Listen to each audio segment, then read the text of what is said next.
Hello everyone, Earl Henderson, Primordial Defense. Thank you for watching. I have another Monday quarterback video for you. I'm going to play this video and talk about things that are going on. I better explain what's going on and talk about things that I think that are being done right and or done wrong. Without further ado, here we go. I'm Assistant Chief Wyatt Martin of the Houston Police Department. This critical incident briefing is intended to provide you with information about an officer-involved shooting that occurred in Houston on July 30th, 2022. You're about to see video footage that is related to this incident. HPD conducts thorough investigations into officer-involved shootings. These typically require investigators to interview multiple witnesses, view numerous hours of video footage, and analyze a significant amount of forensic evidence. It is important to note that we are in the very early stages of the investigation, and we continue to review additional evidence as it is collected and analyzed. The videos you're about to see can be graphic and may be difficult to watch. These videos may also contain strong language. Viewer discretion is advised.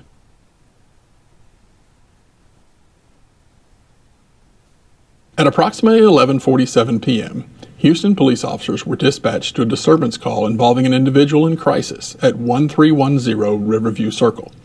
When they arrived at the scene, the officers were immediately approached by Bryan Stuart Cornitius.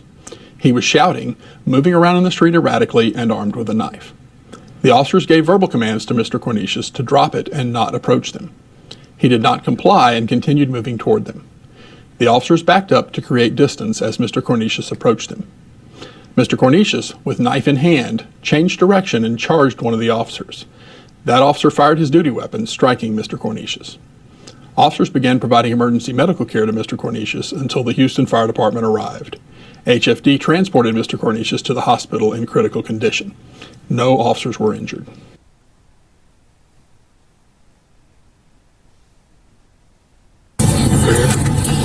Yep. Who's that? Shine that light. Shine that light.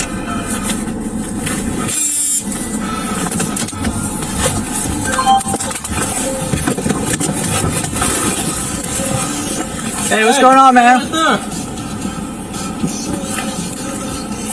What's going on? Hey, ask him. 2241-81. Hey, I need you to step Hey, out. tell him close the air. Close the air. Hey. Close here. Hey. Hey, get back. Hey, you got a knife. Hey. 41. Hey, you got a knife here. Hey. Drop it. Drop it. Hey, don't step forward, man. Drop it. Back up. Back up. Hey.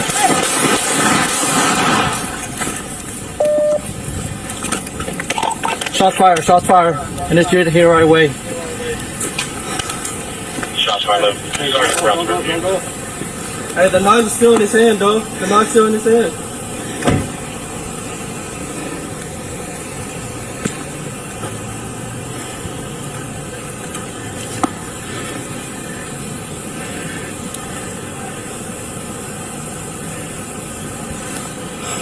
On me around. The knife's still in his hand, though. I don't see it. Move back. Move back. Move back. Hey, drop the knife.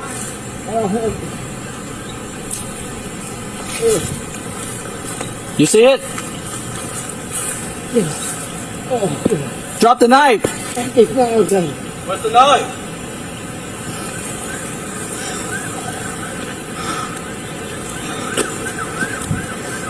Hold on, dog.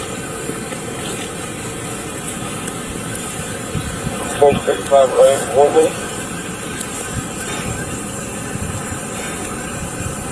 The address is 1310 Riverview.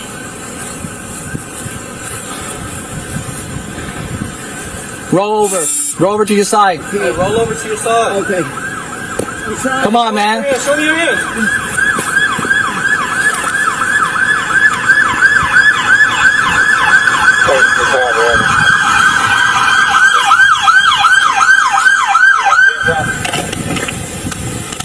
I got hands.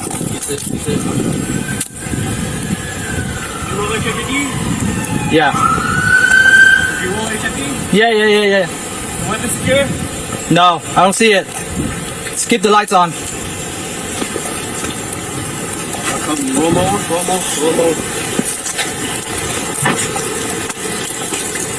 Where'd you hit? Oh, low, down low. Stay unconscious. I'm not unconscious. You got gloves on? Yeah, I got gloves. Give me 2 gloves. There's gloves in the back of the shop. Give me a knife right here. Hey, open up the air one at a time. I'll be here. One other thing. There's open 110, 11, 24.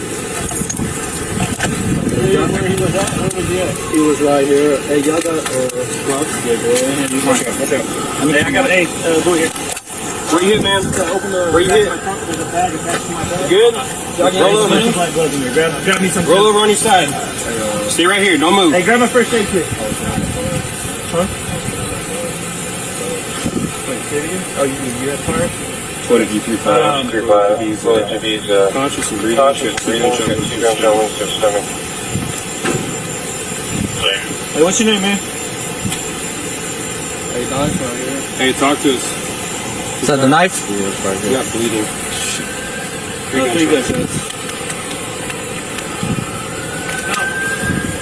Alright.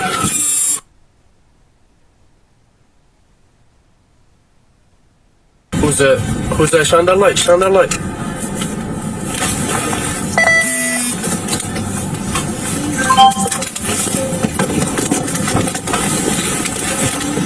Hey, stay right there. What's going on? Hey, that's what. Hey, tell him close the air. Close the air. Hey, calm down. Hey, get back. Hey, he got a knife. He got a knife. Hey, drop it. Drop it. Hey, drop it. Hey, full one, close the air. Hey!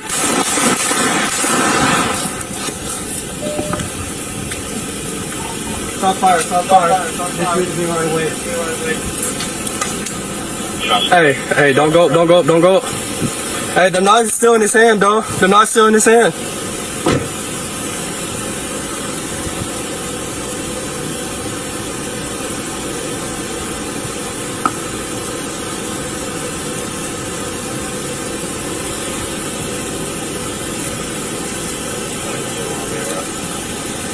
Hey, knife's still in his hand, dog. I don't see it. Move back. Move back. Hey, drop the knife.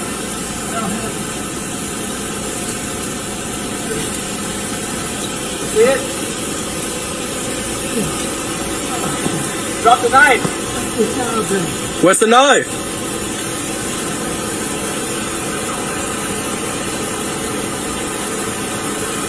Hold on, dog.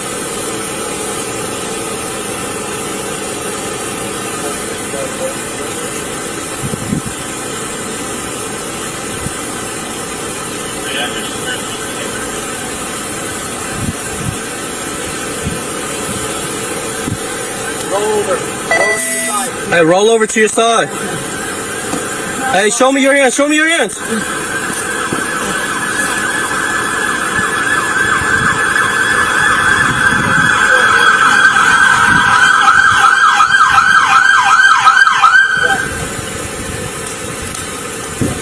He said, I'll cover. Yeah. Was it scared? No, I don't see it. Just keep the lights on. I'll cover you. Roll over.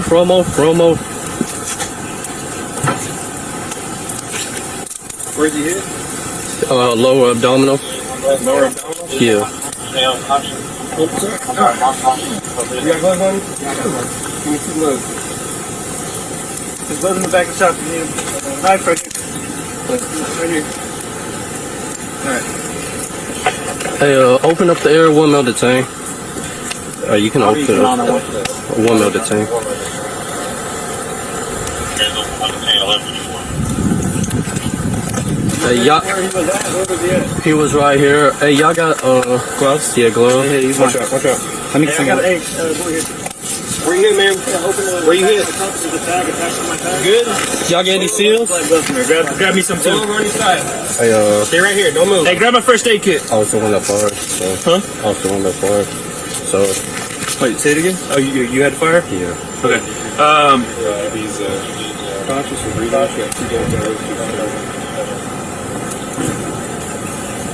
Hey, what's your name, man? Hey, Dice right here. Hey, talk to us. He's Is that a not, knife? Yeah, right he's here. not bleeding.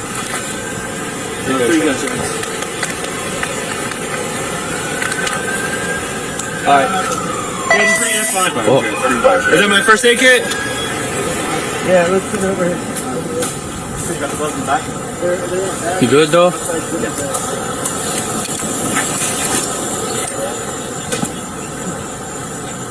Hey, can someone make contact with that's his family right there, straight ahead. Yeah. Hey, you got your gloves? Secure the knife. Yeah, I got gloves. And bags. God damn, man.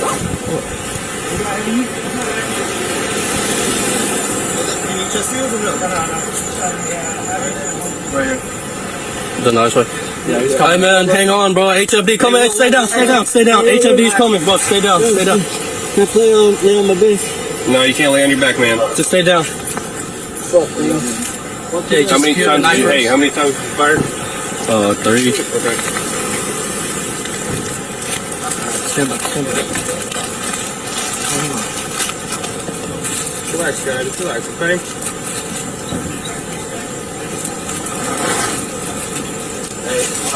Hey, we need to make contact with the family. Yeah. And Okay, lay him on his back if you guys where he get shot at. He's not actively bleeding. Keep him in the recovery position. make sure HFD This is not right here. You shot? Yeah, I shot. Okay. I shot. Hey, move on your shots. Make sure Are you okay? HFD can get No, in. I'm good. No, you good? Yeah. Okay. If you guys were actively involved, sit in your shop. We'll all take care of it. Let's no sit in your shop, man. Don't speak to no one. You got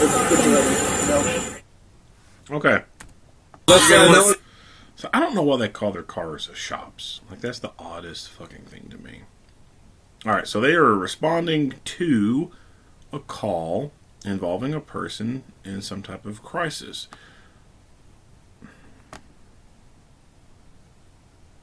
Alright, we'll keep that for the freeze frame. Let me bring up this article. Go back into... Well, I lost track of it. Let me go... There we go. This comes from CW39 in Houston. There's an officer-involved shooting at a group home for the mentally ill in West Houston on Saturday night. Blah, blah, blah. It happened in 1300 block of Riverview Court around 11:45 p.m. when police received a call that one of the residents was having a mental health crisis and threatening other residents with a knife. Officers arrived and told the man to put the knife down, but officers said the man started to move towards one of the officers. Blah, blah, blah. You saw what happened. Officers are now investigating the residence, which they believe is some sort of group home. An investigation is underway into the incident, as well as if the residence is an illegal group home or not. And then blah, blah, blah. Nothing useful. All right, so first things first. They get out with pistols only on a call where a person is threatening to cause serious physical injury and or death to people with a lethal weapon. That, in of itself, dictates that they should be getting a rifle out. Now, they pull up on scene, throw the doors open, and the dude's right there. So they didn't even have a rifle out and ready to go. If they were wanting to get a rifle out, they would have had to have initiated those actions right then and there to get that rifle out. And the way it is, they just wouldn't have time to be able to do that. It would not be safe to be able to do that. And it happened so rapidly, they would not be able to do that. So I believe that the rifle should be gotten out and prepared before ever arriving on scene. And that is what I recommend. If you're going to a call involving gunplay, any kind of thing where it's likely to end up being a gunfight, you need to get that rifle out before you get on scene. So, and that depends on where you keep the rifle at, on how you do this. So if your rifle is in the trunk of the car or the cargo hold of the SUV, whatever, you need to pull over, get out, go get the damn thing, get back in the car, sling it around your neck, charge it, and have the muzzle between your legs, and proceed to the call. It does not take that long to do that. If it's in the cab of the vehicle, you could do the same thing. Just pull over, unlock it, get it out, charge it, sling it, muzzle barrel between the legs, and proceed to call. Or, while you're en route, and you're able to do so safely while still driving, you could do all that if it's up in the cab. Just unlock it, charge it, sling it, and keep going. If you do that, you get that rifle out, charge it, sling it, and have it on you. Then when you arrive on scene, you immediately are able to dismount that vehicle with a rifle on your body and put that rifle into play immediately. Otherwise, you get on scene, you're going to have to do all those actions, and you may not have time to do all those actions. It may be unsafe for you to do so, because then you have to take your eyes off the threat. It may rapidly unfold so quickly, you just never have time to get the damn thing out. So you need to be getting the rifle out before you ever get on scene. Why do we want rifles? Because they are better than pistols. Pistols suck. I don't care what caliber you've got. They all fucking suck. Rifles, they dominate. They will stop a gunfight fast. They will rapidly incapacitate a threat real fast. Rifles are more accurate. They have a longer barrel. And there's more points of contact to hold onto that rifle with both hands, shoulder it, cheek weld, etc. to stabilize that rifle more so that you're really reducing as much movement in that system as possible to make it more accurate. Whereas with a pistol, you have a very short barrel and you only get 2 points of contact, just your two hands, that's it. You don't get the shoulder or anything else. So the littlest amount of movement within that handgun will throw your shot placement off. Or has the potential to, if you're just not doing what you're supposed to be doing with a good two-handed grip and trigger control. For some people, just merely pulling the trigger will move that gun far off to the side. Up close and personal, that much deviation doesn't matter a whole lot, but as you start adding increments of distance, it's very noticeable. It's way off, and at certain distances, may not even hit the target at all. So accuracy-wise, rifles are way better. Terminal ballistics-wise, they are way, way, way better. Just the kinetic energy that they dump into a target is just overwhelming. It can take as few as 1 to 3 rounds of rifle cartridge center mass to rapidly incapacitate a threat, whereas with a pistol, it could take anywhere from 5 to 12 rounds of pistol center mass to incapacitate that threat. Rapidly incapacitate them.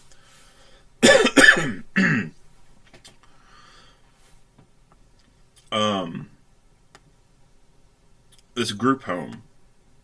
So I don't know much about the group home other than what was in the article. I am not a fan of group homes, halfway houses, etc. because I think that they're a sham. I don't think they're ran correctly. I think they're ran by the wrong people in a lot of cases. There's just usually not a whole lot of oversight there. And it just ends up being a revenue generator for someone. And it's interesting to me that all these anti-police fuckheads are always like, you fucking road pirates, all you do is generate revenue, pulling people over, getting them tickets. All you do is making money, blah, blah, blah, blah, blah, blah. That's just people who hate cops running their cocksuckers. That's all that is. If these people were truly pissed off about revenue generators, These people would talk, they should be talking a lot of mad shit about code enforcement officers. You want to talk about people who generate fucking revenue. Code enforcement does more of that than what the police do. And these people would also set their sights on these group homes, these halfway houses. But they don't. Because they don't know what the fuck they're talking about. Most of these group homes, these halfway houses, are not run by the government. And you got different ones. So you got, like, this one's a mentally ill place. There's others that are more of a drug centered kind of thing, where it's more like a rehab kind of place, and it could be like a voluntary rehab thing, or it could be a place that is semi-criminal and rehab, like they're court ordered to basically go to rehab, and so this place, some places that's the bulk of what they get. And then there's these halfway houses, group homes that are more from the criminal side, like people who just are freshly out of prison, as part of their probation and parole conditions, they gotta go live in a halfway house for X amount of time, etc. Those places, like the ones where people get out of prison and have to go to a halfway house, those halfway houses, those group homes, they're not even run by the government. They're not even run by the Department of Corrections. The people who work there are private citizens. The people who own them are private citizens. There is no prison officials working in these places. Depending on the state, just practically damn near anyone can open up shop. It doesn't take a whole lot. All you got to do is get some licensing. That process is very minimal. Pay some money towards the state, which, again, revenue generator, right? Pay your fees. Show that you have an inspection. You can show that you got the place to do it. You got in some instances you got to show that you're gonna have like a curriculum in place. Like this is a progress kind of thing. That depending on the time frame of what people are supposed to be doing. Or staying there, if it's they gotta be staying there for a month, if it's a 6-month kind of thing, whatever. They may have to show that they got a curriculum in place for these people who are there for 2 months, 3 months. Like this first week, this is what the people are expected to do. These are their their goals and their milestones. This is what we teach. We talk about this and that, responsibility, managing money, blah, blah, blah. We have group sessions where everyone gets out and talks about their fucking feelings and blah, blah, blah. And it's very minimal. Very, very minimal. They just do that, and then the state will say, all right, cool, you can operate a halfway house. There are a lot of felons, convicted felons, who own halfway houses or run them. A lot. You'd be surprised about the number of convicted felons out there that run these places or even own them.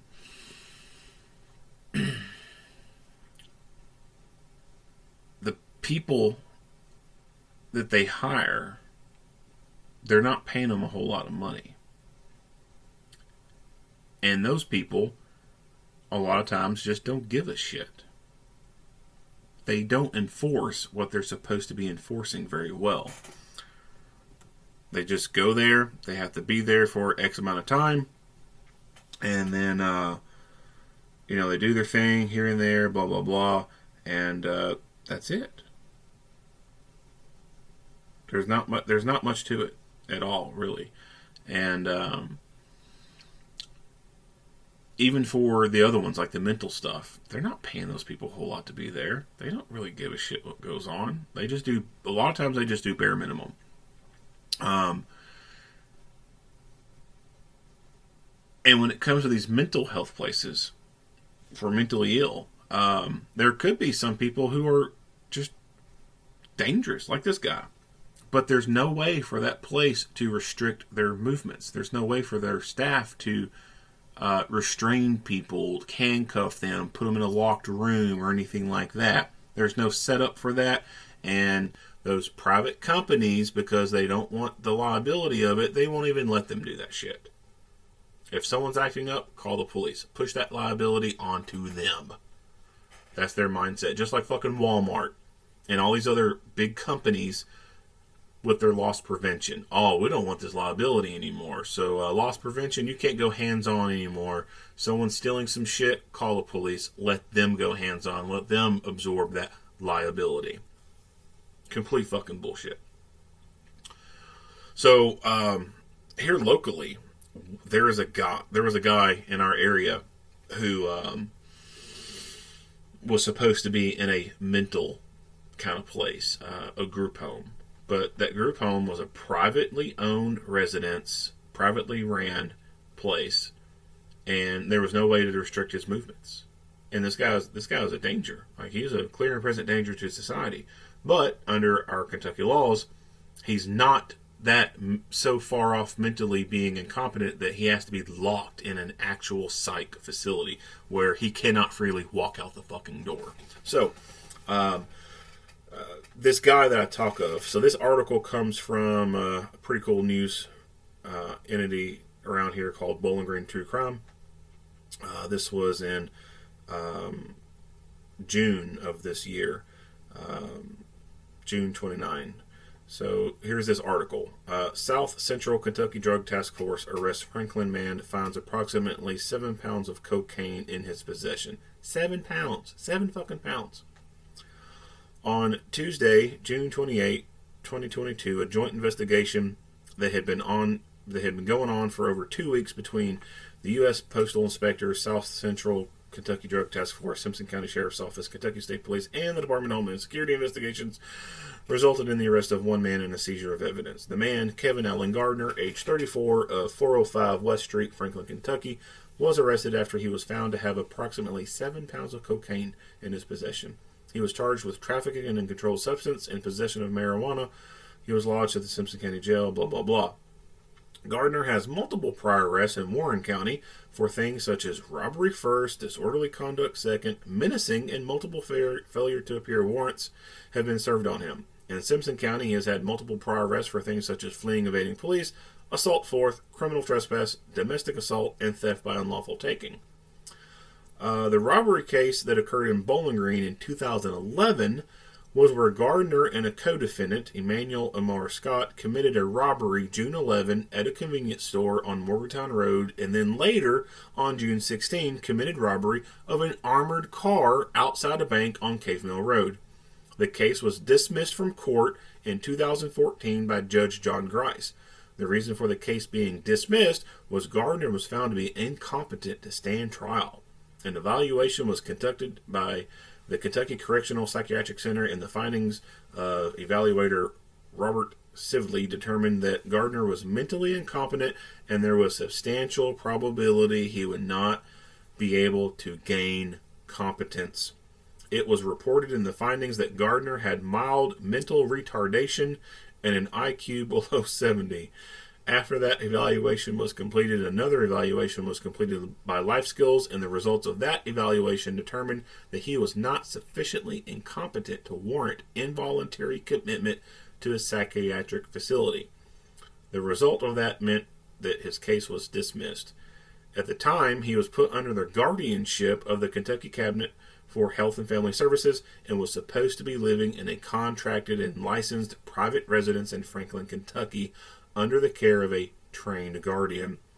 The facility and caregiver had no way of restricting anyone's movements, and the persons there could leave without permission at any time they wanted. That's bullshit. Like, this dude has a violent fucking background, robbing armored cars and other people and all this other shit. He gets found to be mentally fucking retarded, so he can never basically be competent to stand trial for anything. But yet, it's not so bad that he has to be locked in a psych place. He can be freely able to move in and around the public anytime he wants. This place that he's supposed to be in, he can leave it at any time. Like, this dude is not so fucking retarded that he can't manage 7 pounds of cocaine. Like, he's smart enough to manage that 7 pounds of cocaine. Like, whoever set him up with that, they didn't feel that he was so fucking retarded that they couldn't trust him to hold 7 pounds of cocaine. Like, he's competent enough to do that. This is, in my opinion, this dude playing the system, and unfortunately he won with it. But that right there illustrates why some of these facilities are just fucking useless. When it comes to the mental places and the rehab places, they make their money off insurance.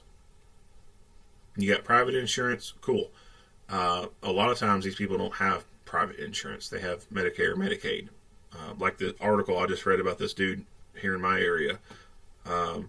He's a guardian of the state. Yeah, he's getting fucking insurance from the state. Right? A lot of these other people who are, criminals, they're on Medicare, Medicaid, low income, blah, blah, blah.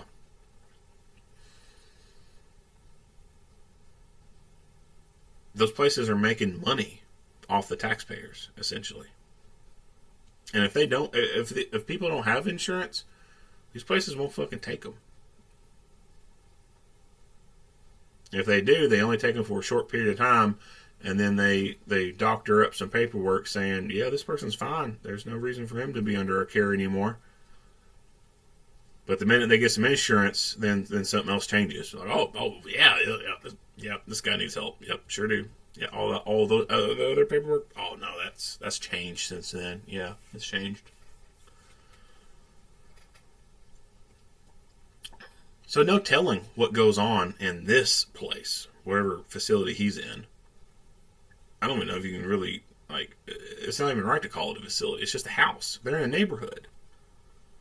And that's the other thing that sucks. They're houses. They're in the neighborhoods. And in some places, when these places open, they're required by law to have to make contact with the neighbors. And there's usually sometimes some type of public hearing thing. And community members can come out and voice opposition to it or support it, whatever. And if there's enough opposition, then they can't open up in that location. They have to go find somewhere else. That's all great and dandy for the people who are there, but what happens when these people move out and then someone else wants to move in? There's not a big business sign in front of this house saying, Crazy People Are Us, LLC. There's nothing that is advertising that, hey, this is a halfway house. Or this is a mental health group home. Or even the halfway houses. There's no advertisement of Convicts Are Us, LLC. There's nothing there advertising that. So people who move into the neighborhoods with these places, a lot of times people will move in and then find out. I'm like, well, shit, we just moved right next door to a fucking halfway house, or halfway house is right down the road. Now here's all these fucking criminals running around, etc.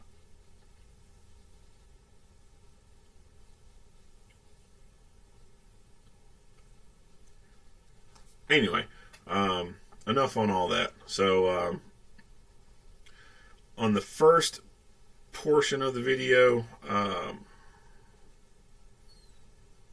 when the driver gets out, we see his weapon light. Boom. His weapon light is looking really weak. I don't think he has good battery power. He could have an older light that just doesn't put out a whole lot of brightness. I don't think that's the case. I think his batteries are going dead. And when you look at... Where is this? Where's the second video portion at?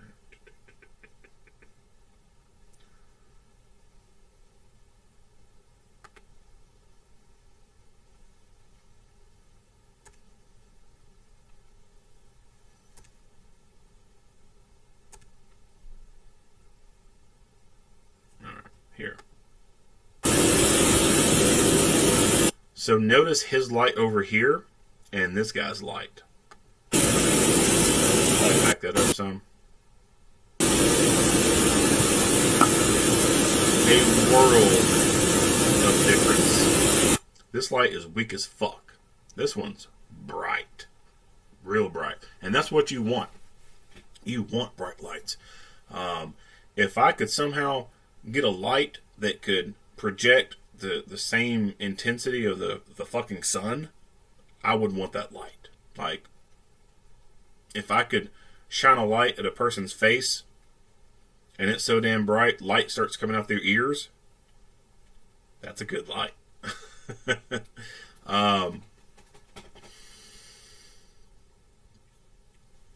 So I think he has not dead batteries, but batteries that are going dead. So when it comes to weapon-mounted lights and or handheld lights that take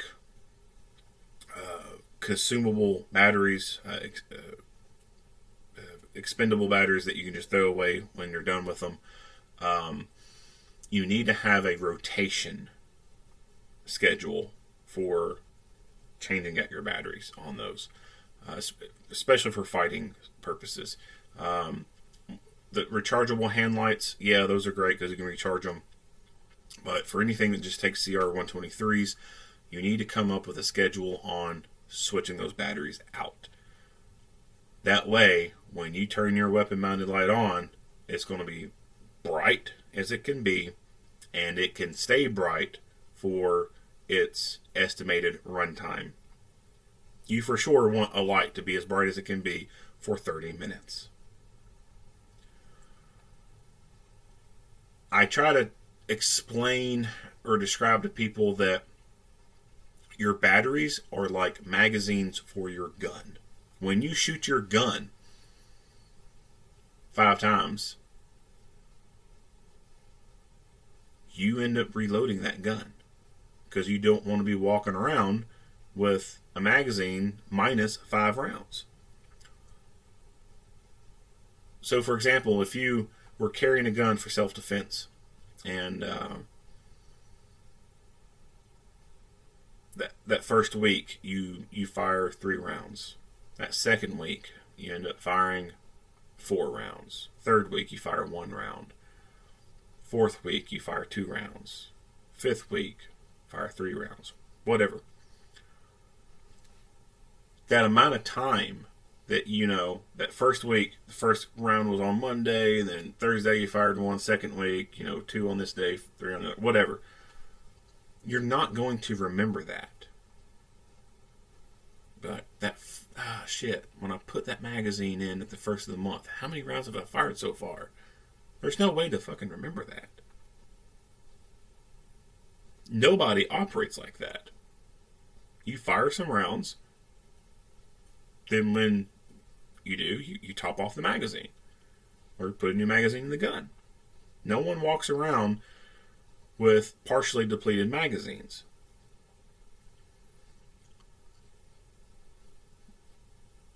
But when it comes to battery-powered things, we don't operate like that.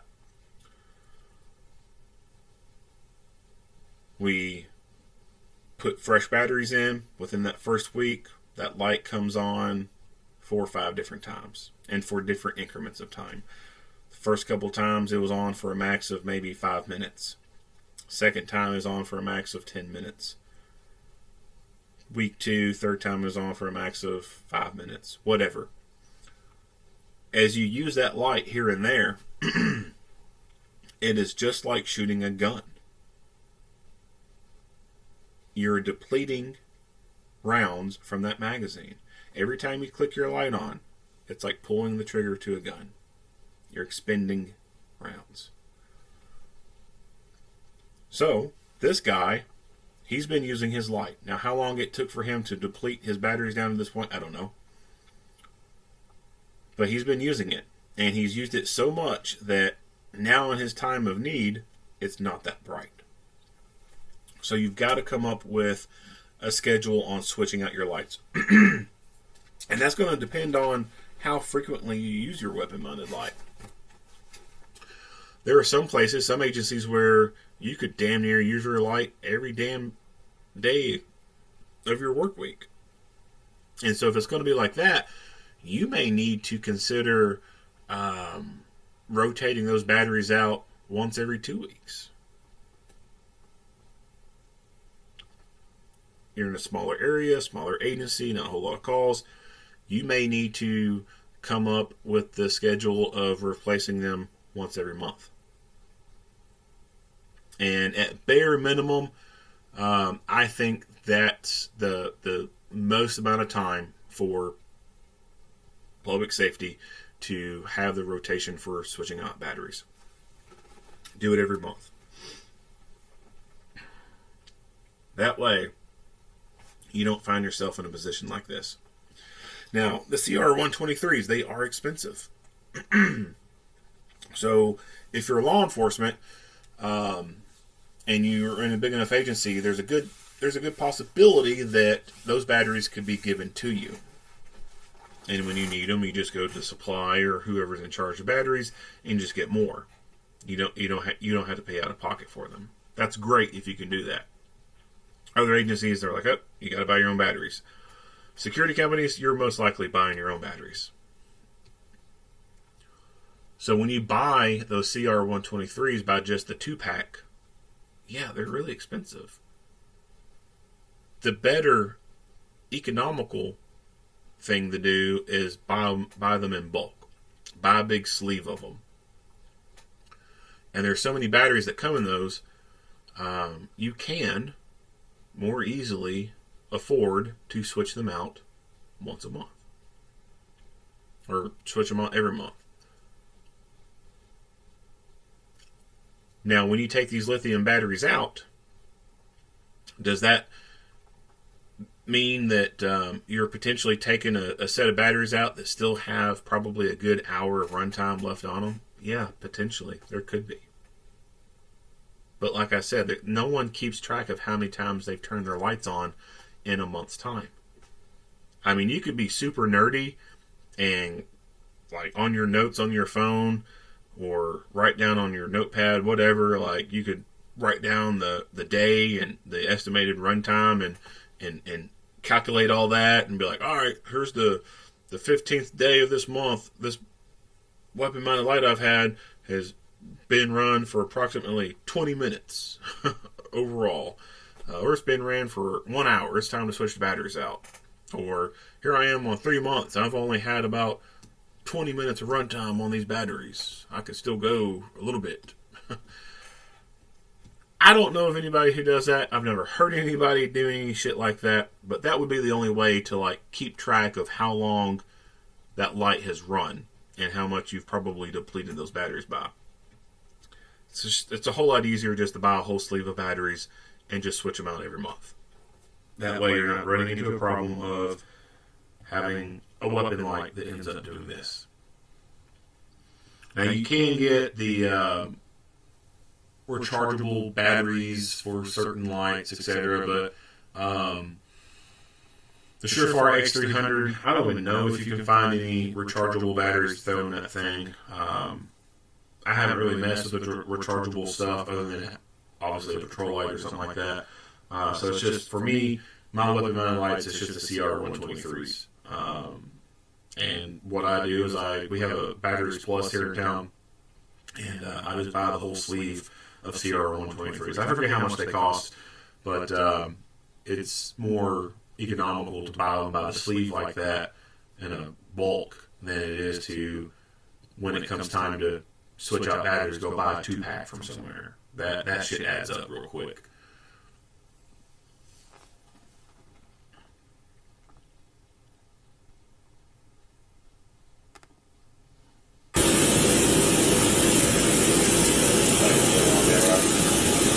Hey, knife's still in his hand, though. I don't see it. Move back. Move back. He says, when I first saw this, he said, it's still in his hand, though. I thought this guy just had kind of a slang to his accent there, and he was just calling the other guy dog, like a lot of people do. Hey, dog, or, some people say bruh. So I thought he was saying dog, and then I realized this guy's last name is Dull.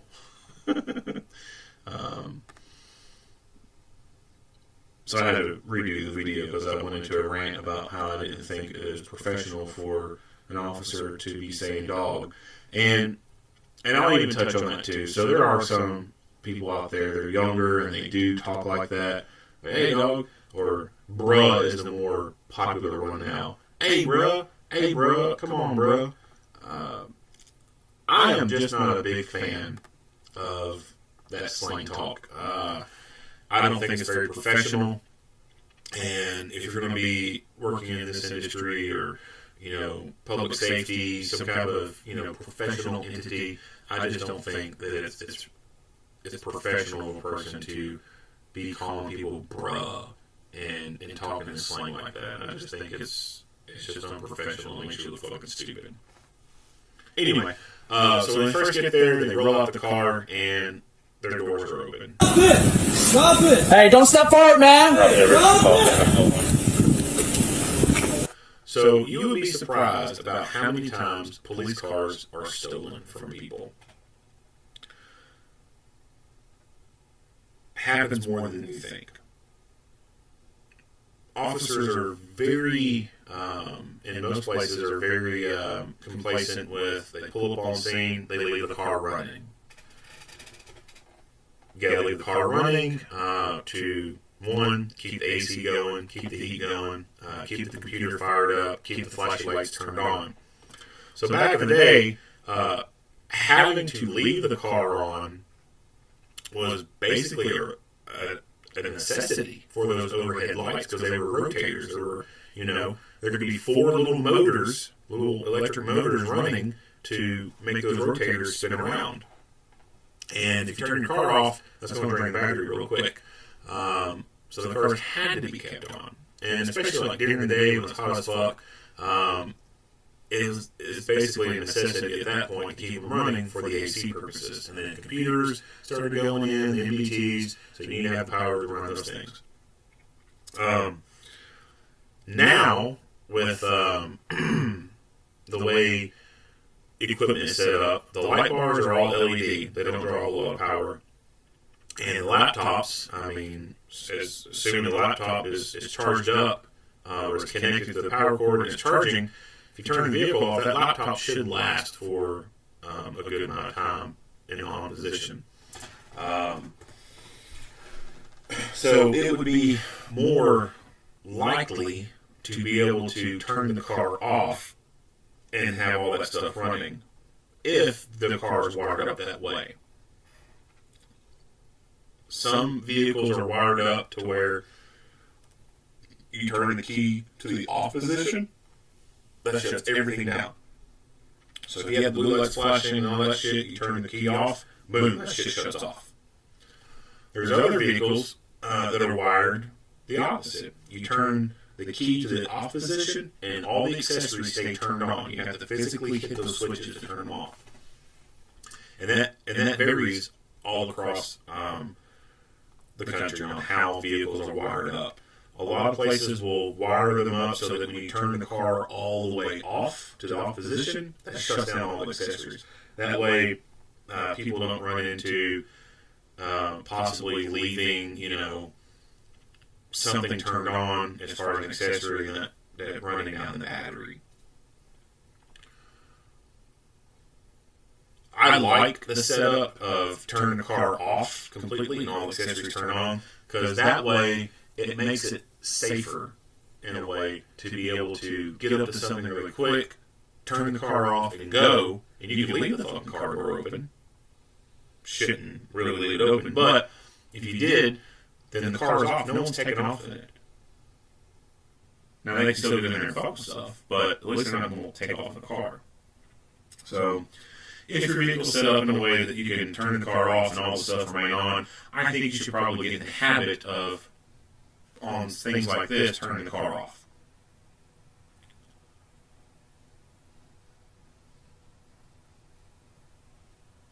If not, then I think you should get in the habit of always closing that door and hitting the lock button. Now, if your car's newer and you got that little button on the handle on the outside, that's great. If you've got an older car that you have to hit the lock button on the inside of the car, then you should get in the habit of doing that. Every time you go to get out of the car, hit that lock button, close the door. That way if someone runs up to the car, they can't get in and take off. Key fobs are pretty popular kind of thing with newer vehicles. Now, you could still have some older vehicles out there in the fleet that just don't have the key buttons on them. It's still just a key that has no buttons on it. That's where you kind of get in the habit of hitting the interior door lock and then closing the door. If you got a key fob, I think that if it's just a key fob, it's not a key with buttons on it, then the great setup is to get a key fob holster for your belt. I've got a key fob holster from 09 Holsters. It holds the key fob for my charger, and I love it because it keeps that fob protected. I was never a big fan of having that fob on the key ring and that key ring being clipped to a key holder and then that fob just dangling around and flopping in the wind and everything. And then when you needed to reach down and press the button, you had to like check, feel for it and see its orientation and then get the correct button or whatever. With the key holster or for the key fob holster, it obviously keeps that key fob in the same orientation. So when I reach down, I know that I can hit one side of the holster and mash a button, and it's going to lock my doors. And I know that I can just move my finger to the other side, mash the other button, and it's going to unlock the doors. Or I can go down to the bottom, and so long as the car is running, no, I'm sorry, it doesn't have to be running. I can double-click that lower button, and then it pops the trunk for me.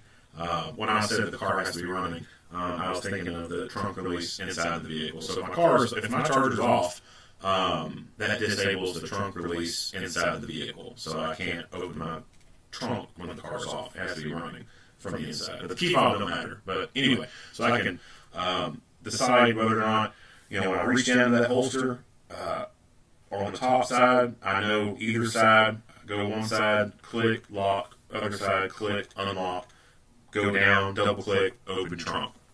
Very simple. I don't have to reach down and be like, shit, which way is this oriented? Or, it's face the other way. I gotta, get the good grip on it. I just reach down and click, click, click, click. Very quick, very simple. So when I get out, I can close that door, and as I'm starting to walk away from it, I can click the lock button, and the car locks. That way, I reduce the chances of anyone being able to run up to the car, get in it, and take off. Now, could they still break out the window and open the door and then take off? Yeah. Chances are I'm probably going to stop them before they do that. But at least that lock door is going to slow them down.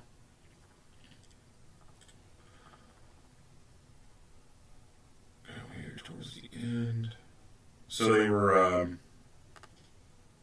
don't know exactly which part it was, but one of them had said, hey, you got some gloves, so it did not appear to me that person had any gloves on them. If you're in this profession and you're not carrying gloves on you, you're stupid. I mean, you really are. If you're in this profession, you've had to have come across people who are covered in piss, shit, vomit, blood. You don't want to touch these fucking people, right? Or having to deal with evidence that means you need to have gloves so you don't leave your fingerprints all over shit or your DNA all over shit. That means you should keep gloves on you. So if these cops who are out there who are walking around and they have zero gloves on them, where the fuck have you been? Do you just not do shit? Do you never fucking touch people? Do you never handle evidence? Why are you more fucked up than a football bat and not carrying gloves on you? You need to unfuck yourself. Carry some fucking gloves. And it's not hard to carry gloves on you. A simple glove pouch case can go on your belt and then small on your back. It takes up almost no room at all. You can carry two pair of two pair of gloves and a glove case and a small on your back. No problem whatsoever. Takes up zero room. Pockets, cargo pockets, stuff in your cargo pockets. You've got places to stick a pair of gloves. Should always have gloves on you.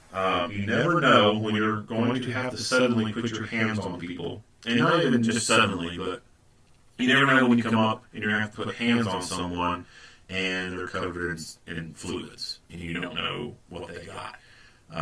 If it's exigent circumstances and shit has to happen right then and there, yeah, that sucks, but you know, it is what it is.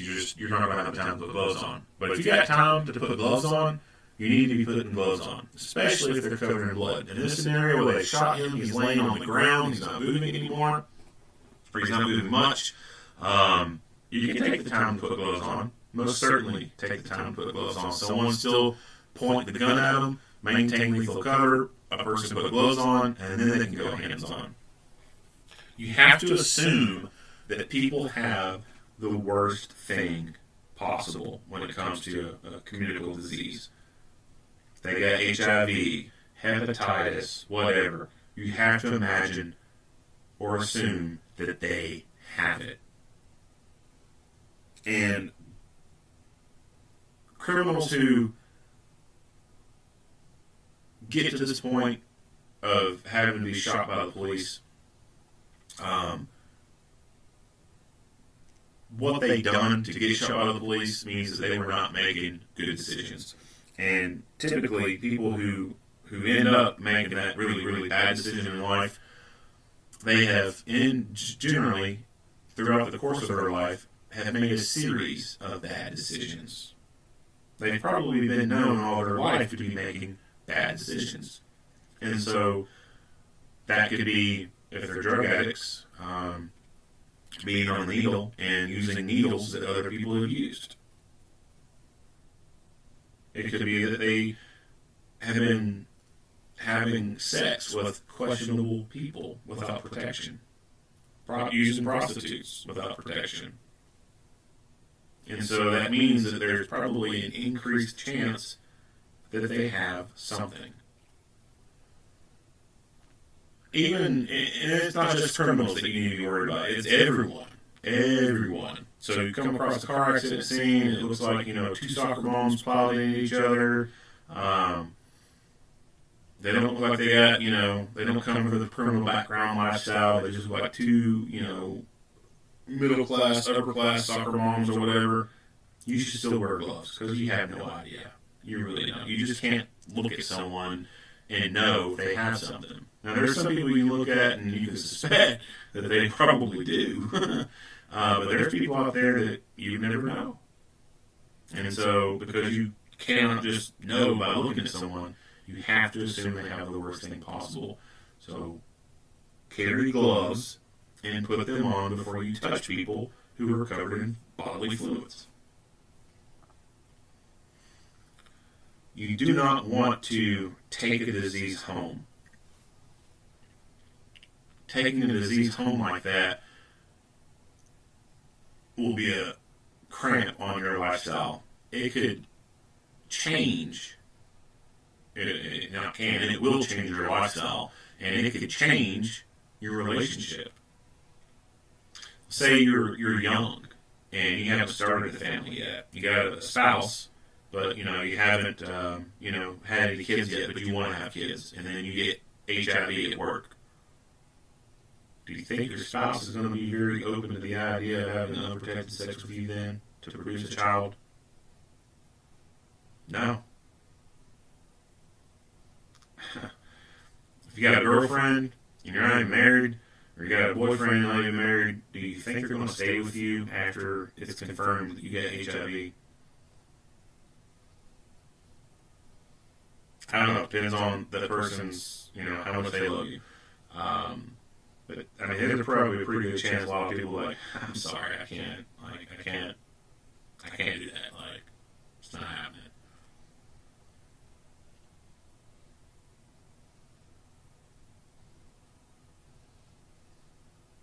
So you don't, and then, your life expectancy, you get HIV, guess what? You may not end up living to that ripe old age like you thought you might have been able to. You might die a lot sooner. So just don't keep gloves on you. No sense in taking that fucking risk of catching something. One, for your own health, and two, for the sake of your family.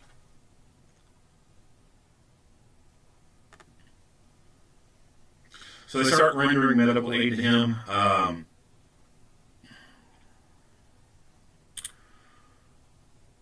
If you're going to carry the tools to induce trauma, you need to carry the tools to reduce trauma.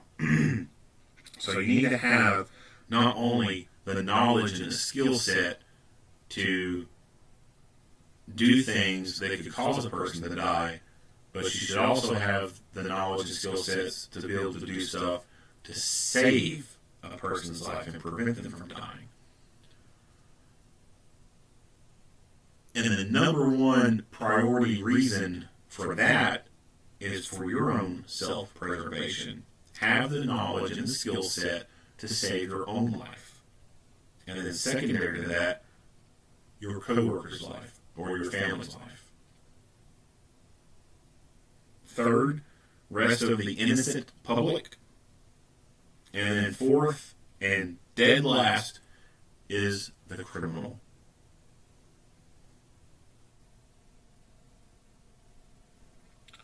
So when we talk about the medical training for your own self-preservation to keep your ass alive, you need to think about ambulance response times and the fact that when it's a shot's fired at the violent scene, the ambulance is not going to roll their ass right up to the scene. They're going to stage. If you work in law enforcement, you know this. You know that the fire and ambulance vehicles do not come straight to the scene. They stage. You know how long it takes for them to generally get there. Ambulance response time can be about 7 minutes. Fire truck, same.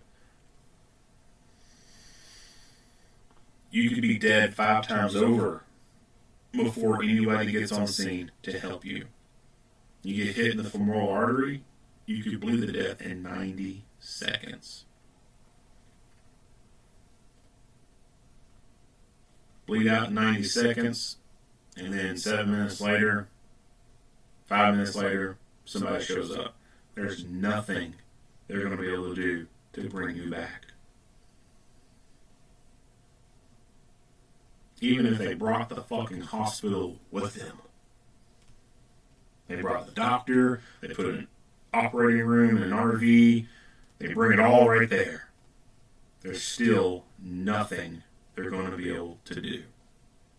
So you have to know how to treat yourself and treat your coworkers, because the ambulance may not be able to get there on time. It's up to you. So having the first aid kits is one thing. You got to have that knowledge, and the courses that most of these places are offering between police and security agencies. The most common thing for people to get as far as training is just a basic CPR, AED, and first aid class. And that's usually because it's some type of insurance requirement or accreditation requirement. That's it. And the first aid block of training in these CPR, AED kind of classes is not that in depth. It's not. I mean, it's still good information, but it's very bland and it's not TCCC oriented. TCCC is Tactical Combat Casualty Care.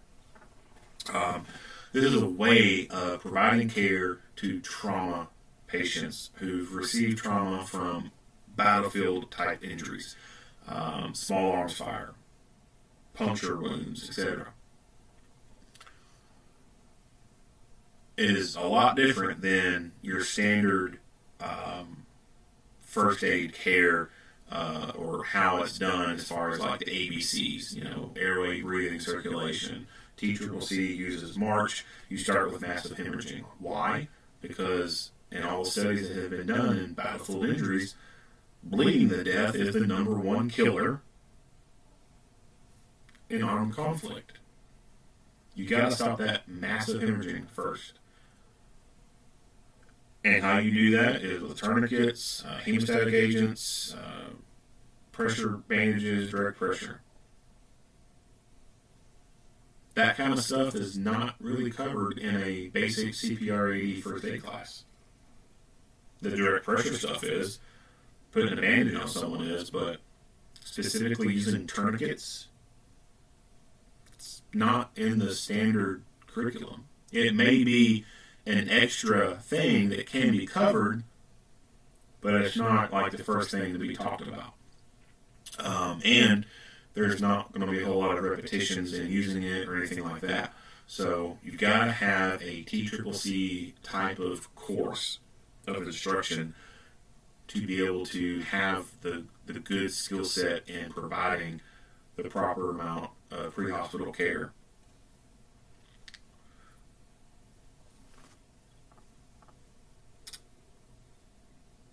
All right, that's it. If you like what you hear and see, go ahead and give me a like and a share. If you have not already, hit the subscribe button and stay tuned for more Monday quarterback videos. Earl Henderson, Primordial Defense. Thank you for watching.